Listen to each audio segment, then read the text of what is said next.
안녕하세요. 야담 과부입니다. 오늘도 찾아주셔서 감사합니다.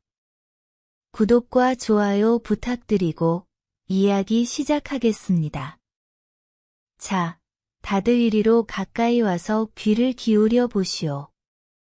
오늘은 여러분의 마음에 서리서리 새겨질 이야기 하나를 풀어볼까 합니다. 텔레비전 화면도 화려한 그림도 필요 없소. 그저 이 늙은이의 목소리를 따라 여러분의 마음속에 한 폭의 그림을 그려보면 되는 게요. 인물들의 숨소리, 떨리는 목소리까지 상상하며 따라와 보시오. 때는 조선 팔도가 지독한 한파에 꽁꽁 얼어붙었던 어느 해 겨울이었습니다. 한양의 권세가 김대감대, 그 위세 높은 기와지붕 끝에는 날카로운 고드름이 창처럼 돋아 있었고, 대문 앞을 지나는 사람들은 살을 애는 듯한 바람에 옷깃을 파고들며 종종 걸음을 쳤습니다. 세상 모든 것이 얼어붙어 생명이라곤 찾아볼 수 없을 것 같은 그런 날이었습니다. 바로 그 담벼락, 바람이 가장 모질게 휘몰아치는 구석에 한 젊은 거지가 있었습니다. 그저 웅크렸다는 말로는 부족하지요. 마치 세상의 모든 추위와 서름을 한 몸에 끌어안은 듯 둥글게 몸을 만 채 미동조차 없었습니다. 입술은 시퍼렇게 질려 가늘게 떨리고 있었고 내쉬는 숨이 하얀 입김이 되는 것조차 힘겨워 보였습니다. 누더기라고 부르기도 민망한 옷 사이로 드러난 살갗은 추위에 얼어붙어 잣짓빛을 띠고 있었지요. 며칠을 굶었는지 두 눈은 초점 없이 텅 비어 그가 과연 살아있는 사람인지조차 의심스러울 정도였습니다. 그 앞을 지나는 사람들은 잠시 걸음을 멈췄다가도 이내 재수 없다며 혀를 차거나 아예 고개를 돌려버렸습니다. 그들의 눈에 그는 길가의 돌멩이나 마찬가지였습니다. 바로 그때였습니다. 김대감의 외동딸, 아령 규수가 시중을 드는 몸종과 함께 집으로 돌아오고 있었습니다. 곱게 따아내린 댕기며 복스럽게 붉은 입술이며 그야말로 귀하게 자란 규수였지만 그 마음만은 누구보다 따뜻하고 깊었지요. 그녀의 뽀얀 버선발이 거지 앞에서 우뚝 멈춰 섰습니다. 그녀는 생각했습니다. 나는 이리 두꺼운 수못에 쌓여 있으면서도 춥다고 아우성인데. 저 사람은 대체 살아있는 것일까? 저 텅 빈 눈은 무엇을 보고 있는 걸까? 어머님께서는 늘 사람이 하늘이라 하셨는데 저리 쓰러져가는 것도 하늘의 뜻이란 말인가? 몸종이 걱정이 가득 담긴 목소리로 속삭였습니다. 아씨, 못 보신 척 어서 가시지요. 저런 상거지에게 괜히 눈길 주셨다가 무슨 험한 일을 당하시려고 이러십니까? 마님께서 아시면 양반 체면에 어긋나는 일이라고 크게 꾸짖으실 겁니다. 하지만 아령 규수는 몸종의 말을 듣지 않았습니다. 그녀는 텅 빈 눈으로 허공을 보고 있는 거지에게서 눈을 뗄 수가 없었지요. 규수는 자신의 품속을 더듬었습니다. 외출할 때 간식으로 챙겨온 꿀떡이 손에 잡혔습니다. 아이야. 규수의 목소리는 작았지만 단호했습니다. 이 떡을 저분께 드리거라. 아씨, 제발. 괜찮다. 어서. 몸종이 마지못해 떡을 내밀자 거지는 한참 동안 움직이지 않았습니다. 그러다 천천히, 아주 천천히 고개를 들어 아령 규수와 떡을 번갈아 보았지요. 그의 떨리는 손이 떡을 받아드는데 그 손길이 어찌나 조심스럽던지 마치 세상에서 가장 귀한 보물을 받는 듯 했습니다. 그는 떡을 바로 입으로 가져가지 않았습니다. 대신 소중하게 품에 넣더군요. 그리고는 갑자기 아령 규수를 향해 엎드렸습니다. 그의 등이 땅에 닿을 듯 굽혀졌고 아주 한참이나 일어나지 못했습니다. 이윽고 그가 천천히 고개를 들었을 때 아령 규수는 똑똑히 보았습니다. 그 텅 비었던 눈에 순간 번뜩이던 그 강렬한 빛을 말입니다. 그 빛은 감사함이나 슬픔 같은 단순한 감정이 아니었습니다. 마치 맹세와도 같은 깊고도 뜨거운 무언가였습니다. 이내 그는 아무 말 없이 일어나 비틀거리며 어둠 속으로 사라졌습니다. 그가 사라진 후에도 아령 규수는 그 자리에 서서 한참 동안 생각에 잠겨 있었습니다. 한편 골목 어귀로 사라진 거지 무염은 차가운 벽에 몸을 기댔습니다. 그리고 품속의 떡을 조심스럽게 꺼내 들었지요.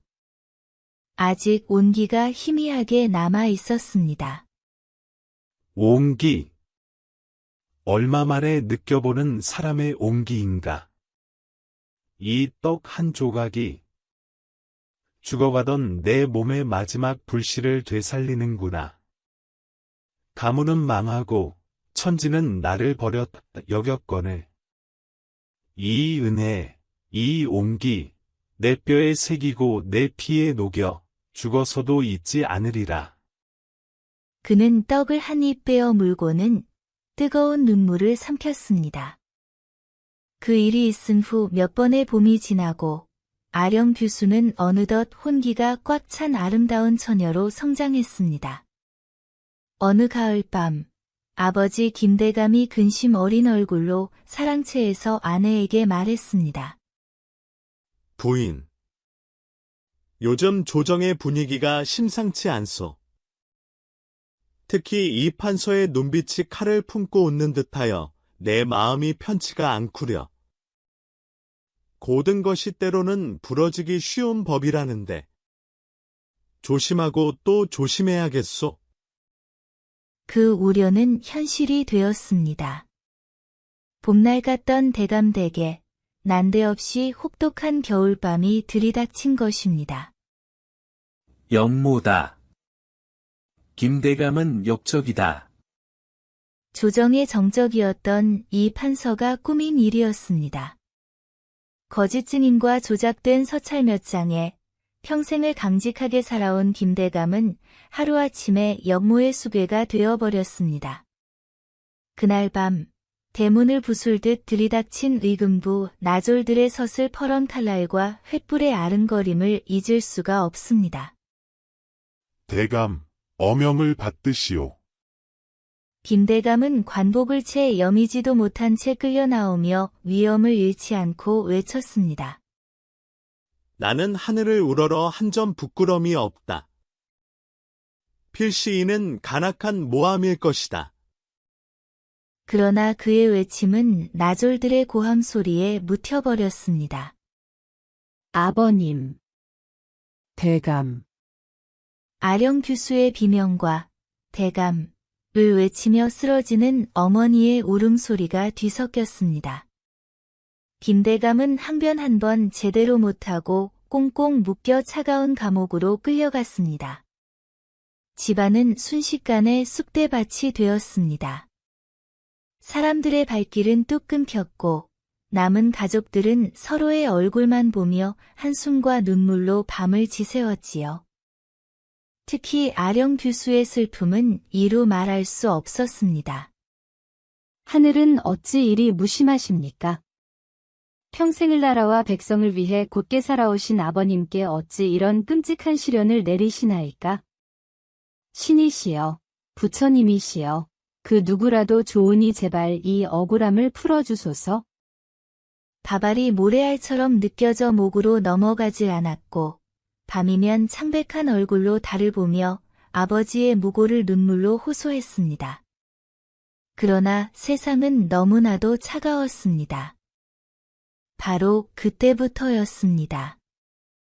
한양 장터 안악들의 입에서 입으로 주막 술꾼들의 탁주 잔 위로 이상한 소문이 번져나가기 시작한 것이 역적 김대감을 모함한 이판석 일당에게 기이한 일들이 벌어진다는 소문이었지요. 한편 밤에 장막이 내려앉은 한양의 지붕 위를 그림자 하나가 소리 없이 내달리고 있었습니다. 바로 무영이었지요. 이 판서. 내 놈의 탐욕이 쌓아 올린 섬은 모래섬과 같아. 가장 약한 곳부터 무너뜨려 주마. 아씨께서 내게 주신 것은 생명, 내가 갚아야 할 것은 정이다. 그는 먼저 거짓 증언의 대가로 두둑한 돈주머니를 챙긴 장서방의 집으로 향했습니다. 장서방이 코를 골며 잠든 사이 무영은 바람처럼 방 안으로 스며들었습니다.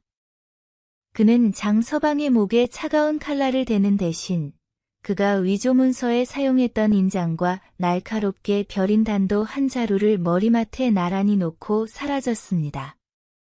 다음 날 아침 잠에서 깬 장서방은 그것을 보고는 혼비백산하여 대청마루에서 뒹굴며 입에 거품을 물었다고 합니다. 이 판서의 오른팔이었던 포도부장은 밤길을 걷다 어디선가 날아온 돌멩이에 맞아 다리가 부러졌고 뇌물을 받고 증거를 숨긴 아저는 집에 돌아와 보니 월급을 모아둔 괴짝이 통째로 사라져 있었습니다. 이 판서의 수족들은 하나둘씩 겁에 질려 서로를 의심하기 시작했습니다. 이 판서는 자신의 사랑채에서 노발대발 소리쳤습니다. 대체 어떤 놈의 짓이냐? 이놈들을 당장 잡아들이지 못하고 무얼 하는 게야? 귀신이라도 붙었단 말이냐? 수하들은 벌벌 떨며 고개만 조아릴 뿐이었습니다. 마침내 무영은 이 판서의 서재에 잠입했습니다. 그가 역모를 꾸민 모든 계획과 주고받은 뇌물의 내역이 담긴 비밀 장부를 찾아내기 위해서였지요. 삼엄한 경비 속에서 그는 마치 연기처럼 흔적도 없이 그 장부를 손에 넣었습니다. 그리고 다음 날 새벽, 대궐문 앞을 지키던 수문장들은 경악했습니다. 굳게 닫힌 문 한가운데에 장부 한 권과 이 판서의 죄를 조목조목 고발하는 날카로운 상소문이 단단히 붙어 있었기 때문입니다. 나라가 발칵 뒤집혔습니다. 진실을 알게 된 임금의 노여움은 하늘을 찔렀고 이 판서 일당은 모두 능지처참을 당하거나 머나먼 귀양길에 올랐습니다. 김대감은 누명을 벗고 이전보다 더 큰 신임을 얻었지요. 모든 것이 제자리로 돌아온 어느 달 밝은 밤, 김대감의 사랑채 마당으로 소리 없이 한 사내가 들어섰습니다. 허름한 무명옷 차림이었지만 꼿꼿한 자세와 어둠 속에서도 형형하게 빛나는 눈빛은 마치 잘 벼린 칼과도 같은 기세를 뿜어내고 있었습니다.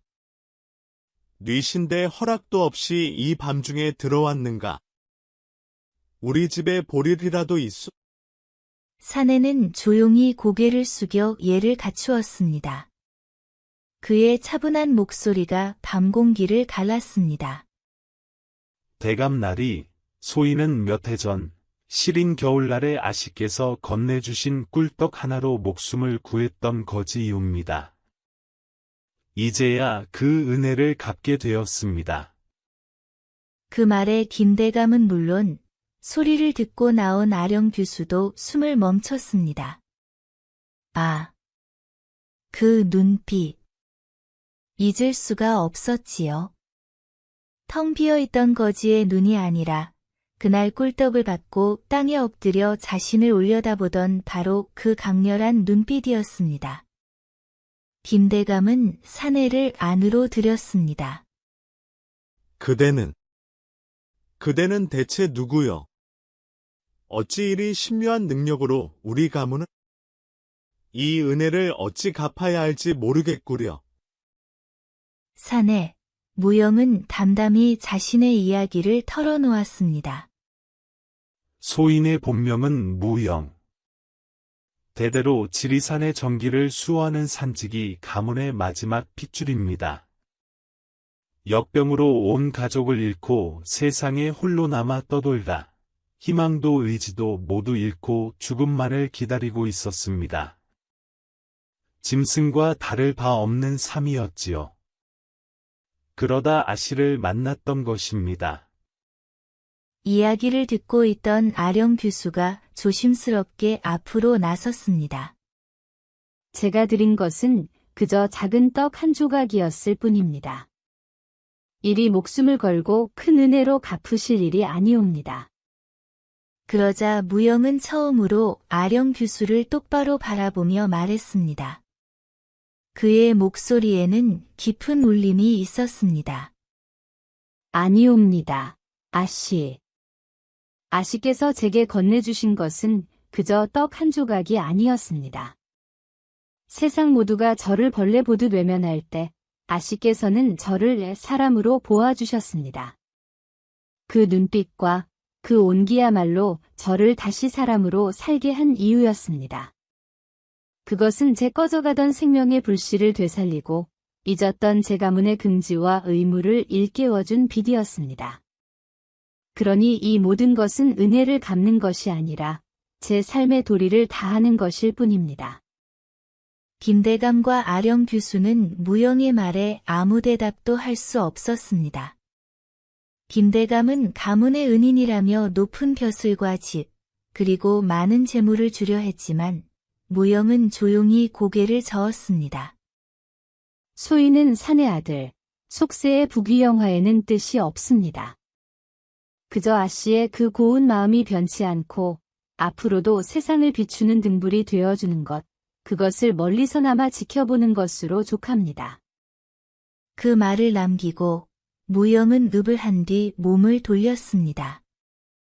그리고는 정말 달빛 속으로 스며들듯 소리 없이 사라져 버렸습니다. 마치 한바탕 꿈을 꾼 것처럼 말입니다. 그 후로 김대감 댁은 오랫동안 평안했고 아령 규수 또한 훌륭한 가문의 시집과 복을 누리며 살았다고 합니다. 사람들은 지금도 말하지요. 김대감 댁에는 보이지 않는 수호신이 있어 어떤 어려움도 막아준다고 말입니다. 그러니 이 늙은이의 말을 허투루 듣지 마시오.